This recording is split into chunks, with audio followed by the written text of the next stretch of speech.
할렐루야. 아멘. 하신 모든 분들 주의 은혜가 임하길 주의 이름으로 축원합니다. 아멘. 오늘도 빌레몬서 세 번째 말씀 함께 나누려고 그래요. 첫 번째는 빌레몬에 대한 부분을 함께 나누고, 또 이제 사도 바울이 차별 없는 사랑을 주제로 삼아서 전했던 내용의 말씀과, 오늘은 또 한 부분에 오네시모라고 하는 사람을 주제로 해서 말씀의 은혜를 나눠보고자 합니다.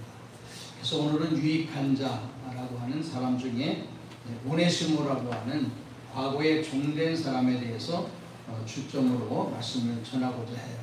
은혜의 시간 되기를 주의 이름으로 축원합니다. 마음을 차분하게 몸무게처럼 가라앉히면 돼. 자기 몸무게처럼 마음을 가라앉히라. 응? 자, 빌레몬. 자, 이 옥중서신에 대해서 지금 쭉 이렇게 말씀을 이어가고 있습니다. 옥중서신이라고 한다면 첫 번째 어디요? 어디요? 어떻게 바꿔서 막 네. 에베소서, 빌립보서, 골로새서, 오늘 본문의 빌레몬서. 자, 이제 세 가지의 책은 교회와 성도들을 대상으로 썼다 그랬어요. 근데 이 빌레몬은 한 개인을 대상으로 쓴 편지가 됩니다. 빌레몬의 주제, 지난주에 말씀드렸는데 빌레몬의 주제는 뭐라고 그랬어요? 착하게 살자고? 빌레몬의 주제가 뭐라고 그랬어요? 아, 이렇게 심각하게 뭐 왜 그래? 꿀떡을 먹었나? 다? 빌레몬의 주제 진짜 한 사람도 기억을 못하는 거야? 내가 또 지명을 해야 되나 앞자리부터? 빌레몬의 주제가 뭐라 그랬어요? 차별 없는 사랑을 얘기해요. 차별 없는 사랑. 하나님이 그래야 하셨듯, 예수님이 그래야 하셨듯, 감옥에서 사도 바울이 그리했듯, 오늘 빌레몬에게도 차별 없는 사랑의 실천에 대한 부분을 제시하고 권면하는 내용이 빌레몬서에 담겨져 있다, 그렇게 말씀을 드렸어요. 자, 그런데 오늘 이렇게 차별 없는 사랑에 대한 부분은 지난주에 말씀을 자세하게 드렸기 때문에 오늘은 무엇보다도 오네시모에 대한 부분을 이제 말씀을 함께 나누게 되는데요. 11절이 주제가 되겠죠. 11절 한번 같이 읽어볼게요. 그가 전에는 내게 무익하였으나 이제는 나와 내게 유익함으로. 아멘. 빌레몬이 오네시모라고 하는 사람이 과거 빌레몬에게 있을 때에 무익한 자였다.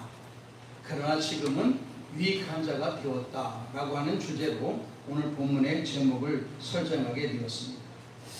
이 빌레몬에게 오네시모를 내주게 되었던 동기, 이 오네시모를 맡기고 그를 자기보다 못지않게 영접해 주기를 바람하지 않는 그 마음을 가지고 오네시모를 빌레몬에게 보내게 되었던 동기, 여러 가지 일들이 있지만, 그러나 사도 바울이 아무에게나 이와 같은 부탁을 할 수는 없는 일이겠죠. 아무에게나 사도 바울이 이야기한다고 해서 다 그 사도 바울의 이야기를 순종하고 생각하겠습니까? 여러분들이라고 해서 제가 이야기하는 거 다 듣고 순종해요? 대답 안 해야 돼. 이런데 합니다 나 이럴 줄 알았더니 전부 안 한다 그러는 거예요. 사도 바울도 마찬가지예요. 사도 바울이 마찬가지로 요즘 수요일 금요일에 고린도 교회에 대한 말씀을 함께 나누지만, 고린도 교회 성도들도 사도 바울이 증거하고 외치고 그로 인해서 예수를 믿고 또 복음의 은혜 속에 구원을 받은 사람이 되었지만, 이단들이 와가지고 슬그머니 사도 바울은 거짓 사도다, 우리가 진짜다, 그런 초청장도 없고 나름대로 추천장도 없는데 우리는 그거 다 가지고 있지 않느냐라고 할 때 사도 바울에 대한 신뢰가 깨져가기 시작하거든요. 그것 때문에 염려가 되어 고린도 후서가 이제 기록이 되었던 부분인데요. 사도 바울이 이야기한 데 가서 다 들을 수 있는 건 아닙니다.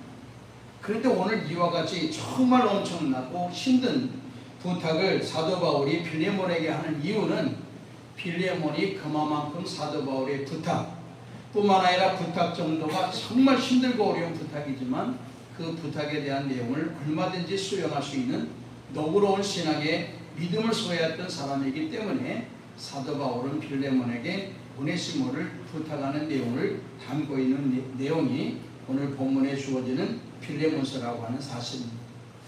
그래서 사도 바울은 빌레몬에게 오네시모를 맡기기 전에 먼저 이 빌레몬에 대한 감사의 마음을 먼저 전달하게 됩니다. 그것이 이제 4절부터 7절까지의 내용이 되는데요. 한번 같이 읽어볼게요. 4절부터 7절까지 내가 항상 내 하나님께 감사하고 기도할 때에 너를 말하는 주 예수와 및 모든 성도에 대한 내 사랑과 믿음이 있음을 들으니 이로써 내 믿음의 교제가 우리 가운데 있는 선을 알게 하고 그리스도께 이르도록 역사하느니라.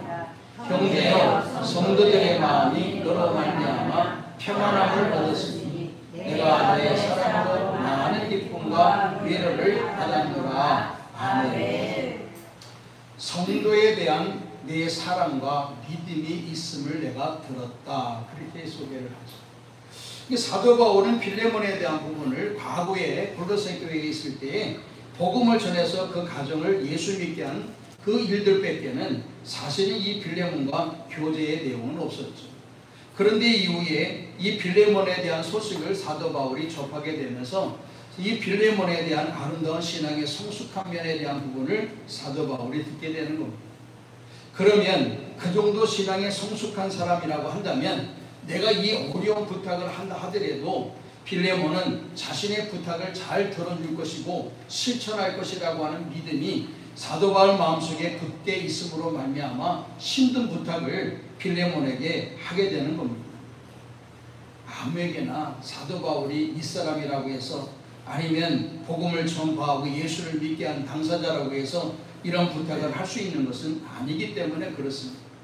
그러나 빌레몬은 얼마든지 그 부분을 수용할 수 있는 너그러운 그리고 신앙의 성숙한 면에 대한 부분을 사도 바울이 들어서 있기 잘 알고 있기 때문에 이 오네시모를 그에게 맡기고 부탁하는 내용으로 오늘 본문의 말씀을 이어가게 되는 겁니다.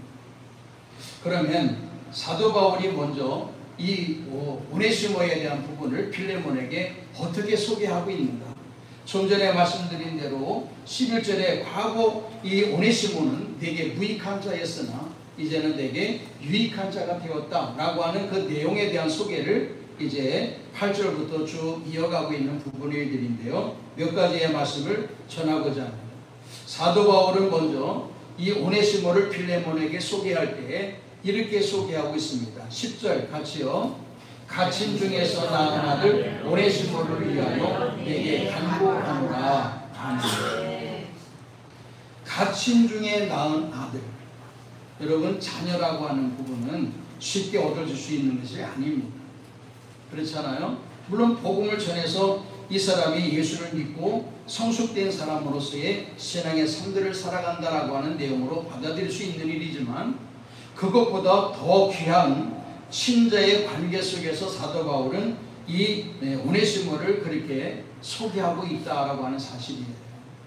자, 부녀 아버지가 아들을 낳은 가운데 이렇게 쉽게 얻은 부분이 사실은 아니다. 그래서 고린도전서 4장 15절의 말씀 보게 되면 이렇게 소개하고 있어요.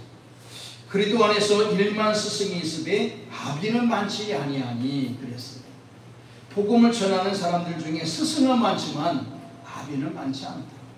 그런데 나는 아비로서 내가 복음을 전해 그를 낳았다라고 이야기하는 거예요. 그러니까 다른 사람들보다 더 많은 신경과 마음을 사랑을 써서 그를 자녀답게 자녀로서 성장 성숙시키는 일들에 이바지하게 되었다라고 하는 내용입니다. 더 많은 심려를 기울였다는 얘기죠. 그래서 갈라디아서 4장 19절의 말씀도 보게 되면 나는 너희를 위하여 해산하는 수고를 했다. 그렇게 기록을 하고 있어요. 남자가 되어서 아이를 해산하는 수고를 낳았다라고 하는 것은 사실 이해하기 어렵고 이렇게 이야기하는 자체도 사실 어려운 부분이지만 마치 여인이 자녀를 출산할 때의 그 고통, 해산하는 일들에 대한 수고 그 부분을 사도 바울이 100% 이해를 하면서 나도 복음을 전하여 자녀로 출산할 정도로 해산하는 수고를 함께 함으로 말미암아 그네들 디모데를 비롯해 오늘 본문에 소개하고 있는 이 오네시모 등등의 사람들을 그렇게 해산하는 수고를 가지면서 그네들을 자녀로 삼게 되었다라고 말씀하는 겁니다.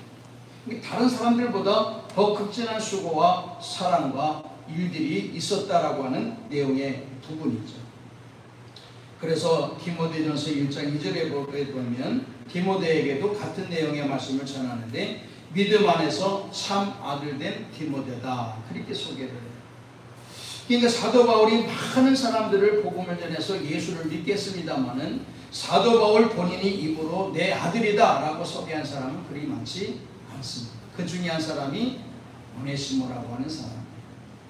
오네시모라고 하는 사람은 우리가 잘 아시다시피 빌레몬의 종으로 있던 사람이에요. 근데 그 사람이 도망을 갔습니다. 그것도 멀리 도망을 갔어요. 로마까지. 골레사라고 하는 지역, 다시 말씀드리지만 터키 남부지방에 있는 지역인데요. 이곳에서 육로도 아닌 배를 타고 멀리 로마라고 하는 곳까지 이제 도망을 가게 됩니다. 그러려면 배삭도 있어야 되고 먹고 살만한 나름대로 일들도 있어야 되기 때문에 돈이 필요했겠죠. 그러니까 이 오네시모가 무엇을 가지고 어떤 이유로 도망쳤는지 모르지만 사도 바울이 그가 빚진 것이 있으면 내 앞으로 해라, 내가 갚겠다라고 하는 내용을 보게 되면 돈을 가지고 도망가지 않았을까라고 하는 추측을 갖게 되는 대목이 그 속에 있는 거거든요. 그래서 18절에도 보게 되면 그가 만일 내게 불의를 하였거나 내게 빚진 것이 있으면 그것을 내 앞으로 계산하라. 나 바울이 친필로 쓰느니 내가 갚으리라. 그렇게 말하고 있습니다. 아마 도망가려니까 당연히 물질이 필요하겠죠. 자, 이런 사람을 사도 바울을 만나게 되면서 그렇게 변화가 되어 180도 바뀐 사람이 되어 무익한 자가 유익한 자가 되었다라고 소개를 하게 되는데요. 두 번째 11절의 말씀, 좀 전에 읽었던 말씀이지만 다시 한번 볼게요. 그가 전에는 내게 무익하였으나 이제는 나와 내게 유익함으로. 아멘. 그러니까 실질적으로 전에도 내게 무익한 자였다라고 이야기해요. 그러니까 무슨 얘기냐면 빌레몬의 종으로 있을 때에도 오네시모는 주인된 빌레몬에게 유익한 자가 아니라 무익한 자였었다. 이거 얼마나 속을 썩이는 노예였겠느냐 하는 얘기가 이 속에 묻어있는 부분이기도 합니다. 종이라고 한다면 주인의 명하는 대로 움직이는 것이 당연한데 그럼에도 불구하고 무익한 자였다라고 소개하는 내용을 보게 되면 아마 오네시모는 이 빌레몬의 종으로 있을 때에도 주인을 끔찍하게 속속였던 사람 중에 한 사람이었을 것 같아요. 그러니까 전에는 무익한 자였다 이렇게 되어 있습니다. 그런데 지금은 유익한 자였다라고 이야기를 합니다. 전에는, 이제는 이러한 단어를 함께 되어서 전에는 무익한 자, 이제는 나와 내게 유익한 자가 되었다라고 말씀하는데요. 그런데 실제적으로 이 오네시모의 이름의 뜻이 공교롭게도 무슨 뜻을 가지고 있냐? 유익한 자라라고 하는 이름의 뜻을 가지고 있어요. 오네시모의 이름의 뜻이 뭐라고요? 유익한 자. 이제 비로소 이름의 뜻과 같은 삶을 살아가게 되었다. 어떻게? 감옥에서 사도 바울을 만나고 사도 바울을 통해서 예수를 알게 되고 믿게 되면서 그는 자신의 이름과 같은 유익한 자의 삶들을 살아가게 되었다라고 사도 바울은 소개를 하고 있습니다. 세 번째는요, 사도 바울은 이 빌레몬에게 오네시모에 대하여 신복이라고 소개하고 있습니다. 12절 같이요. 내게 그를 돌려보려니 그는 내 신복이라. 아멘. 세 번째 빌레몬에게 오네시모를 소개하는 내용 중에 한 가지는 그는 내 신복이다. 그렇게 말합니다. 신복. 신복이라고 하는 것이 뭐냐? 원래의 뜻은 내장. 우리 배 안에 있는 내장을 이야기해요. 내장, 오장. 이것이 없으면 사실 우리 삶 가운데 육신의 지체 중에도 이 심장을 비롯한 이 안에 있는 모든 내장이 사실 중요한 역할을 감당하는데요. 핵심적인 일들을 신복이라고 이야기해요. 핵심, 위장, 내장 이런 것들. 그러니까 이것은 본문의 말씀에 이해력을 돕기 위한 해석적인 부분은 뭐냐? 신복이라고 하는 것은 내 마음이다. 그렇게 소개를 하는 거예요. 내 마음. 그러니까 다시 바꾸어서 쉽게 말씀드린다면 이 오네시모는 나의 마음과 즉 나 사도 바울 자신과 동일한 사람이다 라고 하는 이야기. 우리가 다른 나라에 무엇을 파견하죠? 대사라고 하는 사람을 파견을 해요. 그 사람이 자기 마음대로 말하거나 움직이거나 하면 안 돼요. 대통령의 주관을 따라서 움직이고 같은 이야기를 하게 되는 정부의 입장에서 이야기를 하고 따라야 되는 것이 마땅하듯이 오늘 대사로서 파송받는 이 오네시모는 자신의 신복이다. 그는 내 자신과 다를 바가 없다. 야, 이 정도로 오네시모에 대하여 사도 바울은 소개하는 이들의 거침없이 주저하지 아니하고 신복이라고 표현하고 있습니다. 사도 바울도 마찬가지죠. 사도 바울도 종된 이 사람을 이렇게 높이 평가할 만한 이유가 어디에 있겠어요? 그럼 물론 우리가 생각하고 차별하듯이 종된 사람으로서의 이들을 보게 되면 얼마든지 사도 바울도 오네시모를 차별할 수 있는 것이지만 예수 안에서 한 형제가 되어지고 그게 놀랍도록 변화되어지는 모습을 바라보면서 자신의 삶 가운데 유익한 존재가 되어나가는 모습을 바라보고 사도 바울은 오네시모를 빌레몬에게 소개할 때 그는 내 신복이다. 나 자신과 다를 바가 없다라고 하는 소개를 하고 있다는 내용입니다. 오네시모가 그만큼 사도 바울을 대신할 정도로 믿음직스러운 사람이 되게 되었다라고 하는 것을 세 번째로 오네시모를 빌레몬에게 소개하고 있습니다. 네 번째는요 16절의 말씀인데 16절 같이요. 이후로는 종과 같이 대하지 아니하고 종의 성으로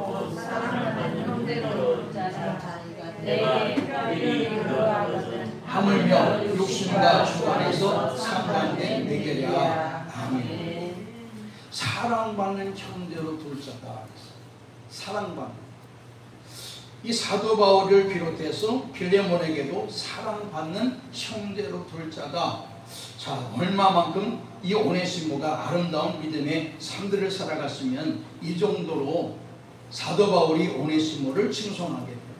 자신은 물론이지만 주인된 빌레몬에게도 그는 사랑받는 형제로 둘 자다라고 소개를 하겠느냐 하는 겁니다.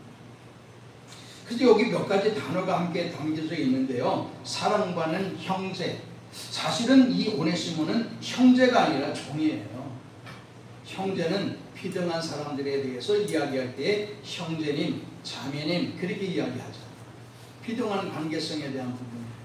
근데 이 비등한 관계가 아닌 비등한 관계, 이 종으로 이야기하지 아니하고 비등한 관계, 사랑받는 형제로 이 오네시모를 빌레몬에게 소개하고 있다 그 말씀입니다.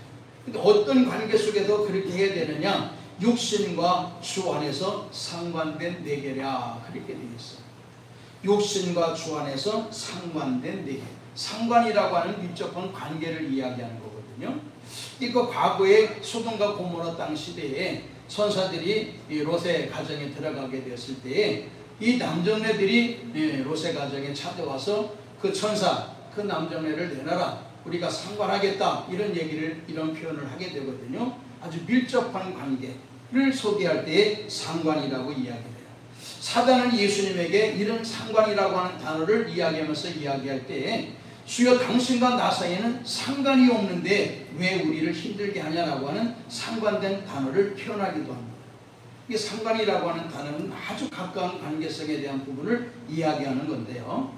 이 빌레몬은 오네시모와 육신과 주 안에서 상관된 관계다 그렇게 소개해요. 육신적으로도 밀접한 관계 그리고 영적으로도 밀접한 관계에 있는 사람이 너와 내 종되었던 오네시모가 그런 관계였다라고 소개를 해요. 그러니까 종으로 이야기하지 않습니다.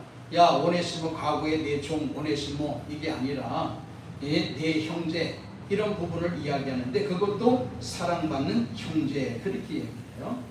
그래서 육신적이라고 한다면 말 그대로 그의 육신적인 종과 주인의 관계에 대한 부분을 이야기하지만 여기 주 안에서라고 하는 부분은 바로 하나님 영적인 부분에 신앙인의 삶들을 살아가는 관계성에 대한 부분을 이야기하고 있다. 이렇게 이야기돼요. 특별히 여기 보게 되면 특별이라고 하는 단어가 그 속에 함께 담겨져 있는데요. 하물며 특별히 이런 단어가 있어요. 특별히 그러하거든 하물며 이렇게 되어 있거든요. 그러니까 종 이상으로 곧 사랑받는 형제로 둘 자라 내게 특별히 그러하는데 하물며 내게는 그러지 않겠느냐 라고 하는 단어를 여기에 많은 부분으로 소개하고 있습니다. 특별히 이거는 매우 무엇보다도 가장 최상급 이건 부분을 이야기하는데 하물며 이 부분도 마찬가지예요. 사도 바울에게 있어서 특별한 존재가 된다면 너 역시도 오네시모는 특별한 존재가 될 수밖에 없어 라고 하는 부분을 제시하고 있다는 내용의 말씀이죠. 자, 이렇게 사도 바울은 오네시모를 빌레몬에게 소개할 때에 네 가지의 소개를 하게 됩니다. 자, 세 가지 지금 말씀드렸어요. 눈 껌뻑거리는데 지금 물어보려고 그래요. 자, 사도 바울은 오네시모를 빌레몬에게 네 가지로 소개를 했다 해서 적은 거 보지 말고 한번 잘 봐봐. 자, 첫 번째 순서는 바뀌어든지 괜찮아요. 뭐라고 소개했다고? 유익한 자, 신복, 사랑받는 형제. 뭐 아무나 해도 맞는 것 같은데. 네, 아들이라고 소개. 네 가지 이거 기억을 해야지. 이걸 잘 알아들어야 여러분이 빌레몬 같으면 아, 오네시모가 이런 존재가 되었구나라고 받아들일 수 있을 거 아니야? 아무것도 이렇게 네 가지로 소개를 했는데도 불구하고 하나도 이해를 하지 못하면 오네시모 집에 도착하자마자 감옥에 쳐넣든지 목을 자르든지 할 거 아니야? 아, 그러면 안 되잖아요. 잘 기억을 해야 돼. 그래서 사도 바울은 빌레몬에게 오네시모에 대한 네 가지를 소개하고 있다. 그렇게 이런 부분의 일들 속에서 함께하는 사도 바울의 그 면모, 그리고 감옥 안에서 예수를 만나고 믿게 되었던 오네시모가 어떻게 이렇게 변화가 되었을까라고 하는 부분은 넌센스가 되지만 역시 성령의 역사와 변화되는 은혜가 주어지기 때문에 이와 같이 주의를 아주 못되게 풀게 되었던 사람, 도망치게 되었던 사람, 물질로 폐를 끼쳤던 사람이 주님을 만나고 나니까 180도 바뀌어진 변화된 사람이 되어서 사도 바울에게 있어서 정말 유익한 자가 되어지고 뿐만 아니라 아들됨에 대한 부분으로 소개할 수 있을 정도의 사람이 되게 되었으며 신복이라 할 정도의 믿음직스러운 사람이 되게 되었다라고 하는 말씀입니다. 우리도 오네시모와 같이 변화될 수 있는 애가 있기를 주님의 이름으로 축원합니다. 이 빌레몬은 사실 이 부분에 대해서 받아들이기 어려울 수 있을 것이라고 지난주에 말씀을 드렸어요.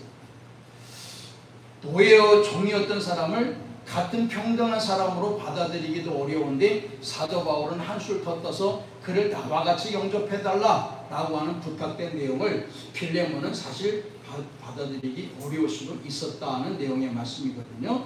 그런데 사도 바울이 서두에 말씀드린 것처럼 빌레몬에게 이 부탁을 하게 되었은 할 수밖에 없는 또 해도 된다라고 하는 믿음을 갖게 되었던 것이 어떤 거냐, 뒤에 말씀 보게 되면 21절에 이렇게 말씀하고 있어요. 21절 같이요. 나는 네가 순종할 것을 확신함으로 내게 쏘노니 내가 말한 것보다 더 행할 줄을 아노라. 아멘. 나도 어렵게 쓰는 걸 알아. 그렇지만 내가 너에 대한 면모에 대한 부분을 들어서 잘 알고 있는데 내가 너에게 이 오네시모라고 하는 너의 과거의 종 뿐만 아니라 내게 폐를 끼치고 도망치었던 무익한 종, 그를 내게 다시 돌려보내고 형제 이상으로 나와 같이 영접해 줄 것에 대한 부탁을 한다 하더라도 내가 곱게 받아줄 것에 대한 부분을 내가 확신하고 있기 때문에 내가 이 오네시모를 너에게 돌려보내게 되는 거다라고 하는 말씀이죠. 지난주에 그래서 조만식 장로와 주기철 장로에 대한 이화를 잠깐 드렸고, 또 조덕섬이라고 하는 사람이나 또 이자익이라고 하는 사람에 대한 부분을 함께 나누게 되었는데요. 정말 우리의 과거의 역사 속에도 이렇게 정말 신기한 신앙을 가지고 있었던 믿음의 선조들도 없지 않아 많이 있었다라고 하는 사실인데요. 이 사도 바울이 이만큼 사실은 함께 나누게 되는 부분이 주제가 물론 차별 없는 사랑에 대한 부분을 제시하고 있기는 합니다. 차별 없는 사랑을 사도 바울은 하지 않고 필레몬에게만 요청을 했다면 맞겠어요? 안 맞겠어요? 안 맞는 거죠. 사도 바울이 먼저 사랑에 대한 실천, 즉 차별 없는 사랑을 실천한 당사자로서, 내게도 물론 그는 종과 같은 사람이었지만 믿음 안에서 한 형제요 내 아들이요 신복된 이에게 내가 마음을 준 것처럼 너도 역시 그를 그렇게 차별 없이, 과거에는 무익한 자였지만 현재는 유익한 자가 되었기 때문에 내게 돌려보내니 그의 용서를 받아들이고 그의 모든 부분 속에서 내가 제시한 것 이상으로 내가 대해주기를 원한다라고 하는 내용이 이 속에 담겨져 있습니다. 이 무익한 자에서 유익한 자가 되었다는 것은 단 한 가지입니다. 예수를 믿고 예수님을 인격적으로 만난 사람이 되었기 때문에 그는 180도 바뀐 삶들을 살아가는 존재가 되었다 그 말씀입니다. 예수를 믿으면서도 바뀌지 않은 사람들 많아요. 바뀌어야 되는데 안 바뀌어요. 그리스도의 성품처럼 바뀌어야 되는데 바뀌지 않게 된다면 아직 인격적으로 주님을 만나지 않았기 때문이다 라고 하는 결론을 내릴 수밖에 없다 그 말씀입니다. 과거에 사도 바울이 1차 전도 여행 때 마가를 데리고 나갔습니다. 마가가 힘든지 가다가 도중에 집으로 돌아가 버리고 말았어요. 2차 전도 여행 때 바나바와 대밤 싸웁니다. 마가를 데려가야 되겠다. 사도 바울은 안 된다. 크게 싸웠다 했어요. 주먹으로 때리면서 싸웠다라고 하는 것은 기록이 안 되는데 말씀을 많이 했답니다. 그를 어떤 구석을 믿고 데려가게 했느냐. 1차 전도 여행 때에도 힘들다고 집으로 돌아간 사람 아니더냐. 2차 전도 여행 때 또 데려갔다가 폐를 끼치면 어떻게 하겠느냐 라고 해서 결국 두 사람이 쪼개져서 나눠지게 됩니다. 그런데 나중에 디모데후서 4장 11절에 보게 되면 사도 바울이 이렇게 얘기를 해요. 디모데에게 이야기하는 겁니다. 내가 올 때에 마가를 데리고 오라. 그는 나의 일에 유익하니라. 그렇게 되어 있어요. 마가도 처음에는 힘들다고 해서 집으로 도망간 사람이 되었지만 이후에 변화가 되어서 사도 바울에게 유익한 자, 사도 바울에게만 유익한 자가 되겠어요. 주님을 아름답게 잘 섬기는 믿음의 본속이 되었다는 표징적인 언어가 내게 유익한 자가 되었다라고 하는 부분으로 표현하는 거겠죠. 그렇지 않아요? 이렇게 주님을 인격적으로 만나기 전에는 무익한 자였어요. 폐를 끼치는 자였어요. 짝을 맞춰서 전도하러 다니다가 한 사람이 집으로 도망가 버리면 어떻게 하자는 얘기입니까? 그래서 사도 바울이 2차 전도 여행 때에 마가를 안 데려갔거든요. 근데 나중에 어떤 관계, 어떤 일들이 주어졌는지 모르지만 마가가 변화가 되어서 사도 바울이 유익한 사람이 되었다라고 그는 소개를 하고 있다 그 말씀. 오네시모도 마찬가지예요. 노예였습니다. 종이었습니다. 그런데 그가 무익한 자였지만 현재는 유익한 자가 되어서 조만간 필레몬 앞에 우뚝하니 설 수 있는 자격의 은혜를 덧입게 되었다 그 말씀. 이제는 우리에게로 말씀을 좀 이어가 보려고 해요. 오네시모도 필레몬도 차별 없는 사랑도 아닌 우리 개인에게 한번 시리 좀 한번 해볼게요. 나는 내 가족과 이웃들에게 유익한 자입니까? 무익한 자입니까? 유익한 삶들을 살아가요? 무익한 삶들을 살아가요? 대답은 속으로 해도 무익한 자로 가서 자가 되어서는 안 되겠죠. 유익한 자가 되어야 되겠죠. 정말 필요한 사람이 되어야 될 것입니다. 아유 없어서 안 봐서 이렇게 생각하는 사람이 되어서는 안 되죠. 그 사람이 꼭 있어야 되고 중요성을 가지고 속삭이는 자가 아니라 마음의 흐뭇함과 즐거움과 사랑을 나누는 그런 존재가 되어야 되겠죠. 되게 폐를 끼치는 사람이 되어서는 안 되지 않겠느냐는 겁니다. 오늘 과거 오네시모는 무익한 자, 말 그대로 폐를 끼치는 삶들을 살아갔던 사람, 아무에게나 폐를 끼치는 사람, 주인에게도 폐를 끼치고 아무에게나 닥치는 대로 폐를 끼치는 사람이었는데 왜 그랬냐? 주님을 인격적으로 만나지 못했기 때문에. 자기 자신만 100% 옳다 생각하는 사람이 그래요. 자신의 생각만, 타인의 생각과 환경과 여건은 고려하지 않습니다. 내 생각만 맞으면 그것이 그냥 제일 100% 맞는 생각으로 생각을 하고 가차없이 이야기를 하고 가차없이 행동을 하는 사람들을 살아가는 사람, 과거 오네시모의 무익한 자의 삶의 모습이 그 모습이다. 그 아주 교묘하게 말 안 듣고 교묘하게 뺀질거리고 교묘하고 그렇죠? 아주 교묘하게 말 안 들어요. 순종하지 않아요. 앞에서는 잘하는 것 같은데 뒤에서는 그러지 않아요. 앞에서는 순종하는 것 같은데 뒤에서는 그러지 않고 불순종해요. 앞에서는 잘 찬성하는 것 같은데 뒤에서는 불평해요. 그게 과거의 요압과 같은 사람, 요압. 다윗의 장군 되는 요압이라고 하는 사람이 그랬어요. 요압이라는 사람이 다윗 앞에서는 충성하는 것 같았어요. 근데 뒤에 가서는 자신에게 맞지 않은 사람들은 다 죽여버리고 뿐만 아니라 뒤에 돌아서서는 이 다윗의 아들 되는 솔로몬을 왕으로 세워야 될 것인데 다른 사람 붙잡고 왕을 세워나가다가 그만 그는 성전에서 제단불을 잡고 있고 죽음을 당하게 되는 결과를 맞이하게 됩니다. 앞에서나 뒤에서나 동일해야 되지 않겠어요? 동일해야 되죠. 선생님이 보면 공부하는 척하고 부모님이 보면 공부하는 척하고 안 보면 그냥 자기 마음대로 해요. 그 요즘 그런 거 보니까 기가 막힌 애들이 있대. 그 문에다가 줄을 걸어놔가지고 책을 하나 딱 걸어놨대. 이게 보니까 엄마가 아니면 아빠가 문을 열면 책이 다 올라와가지고 자기 손에 딱 붙어있단 말이야. 딱 열면 이게 책이 올라와서 딱 있는 거야. 그러니까 부모가 문 열고 들어와서 뭐 아이놈이 책을 보고 있거든. 이게 문을 닫으면 책이 그 위에 올라가고 그냥 게임기나 이거 그냥 수두룩하게 앞에서 이거 문 열면 또 책이 들어. 야, 그 얼마나 기발한 방법인가라는 생각을 해요. 그렇게 속여서는 안 되죠. 우리도 주님 앞에 무익한 자가 되어서는 안 되잖아요. 유익한 자가 되어야 되잖아요. 교묘하게 술수를 부리거나 불순종하거나 뺀질거리거나 아니면 대놓고 아주 몹쓸 짓을 하거나 대놓고 반항하거나 하는 그러한 사람이 되어서는 안 되지 않겠어요?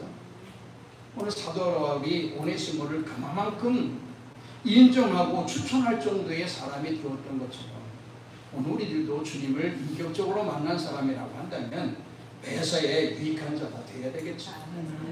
자기의 생각과 자신의 그런 쾌락이나 아니면 자신이 그냥 힘들다고 귀찮다고 해서 포기하고 안 하는 그런 존재들이 아니라 힘들고 어려워도 그 일을 하는 겁니다. 이거 좋은 환경에서 오네시모가 사도 바울을 공개하는 거 아니에요. 둘 다 감옥에 갇힌 죄인들입니다. 그렇잖아요. 근데 그 중에서 어떻게 했는지는 나오진 않지만 그 중에서 어떻게 사도 바울을 유익하게 했는지, 어떻게 그가 사도 바울의 신복이 되었는지, 어떻게 갇힌 자 중에서 낳은 아들이 되었는지 소개는 나오지 않습니다만 똑같이 좋지 않은 환경 가운데 있음에도 불구하고 오네시모는 사도 바울에게 그리했다는 거예요. 주의 종에게 그리했다는 것은 즉 주님께 그렇게 아름다운 신앙을 가지고 섬겼다라고 하는 결론이 될 수밖에 없을 겁니다. 다시 결론으로 말씀을 드린다면 우리도 가정에서나 아니면 교회에서나 아니면 주변에서 유익한 자가 되어야 되지 폐를 끼치는 사람이 되어서는 안 된다. 무익한 자가 되어서는 안 된다 그 말씀입니다. 그럼 어떻게 우리는 유익한 자가 되게 되겠느냐? 지난번에 빌레몬에 대한 소개를 드렸듯이 가정을 교회로 내놓고 교우들이 신앙생활하는데 염려 없이 신앙생활할 수 있도록 그들에게 마음과 또 물질에 대한 평안함을 공급해 주었던 빌레몬과 마찬가지로 오늘 우리들도 복음으로나 아니면 물질로나 아니면 말 한마디로나 아니면 마음으로 유익을 끼치는 그러한 자들이 되어져 우리가 주님께서나 또 이 부족한 중에 대할 때에 정말 추천할 수 있는 유익한 삶이다라고 우리가 모든 이들에게 소개할 수 있는 우리 성도님들이 다 될 수 있기를 주님의 이름으로 축원합니다.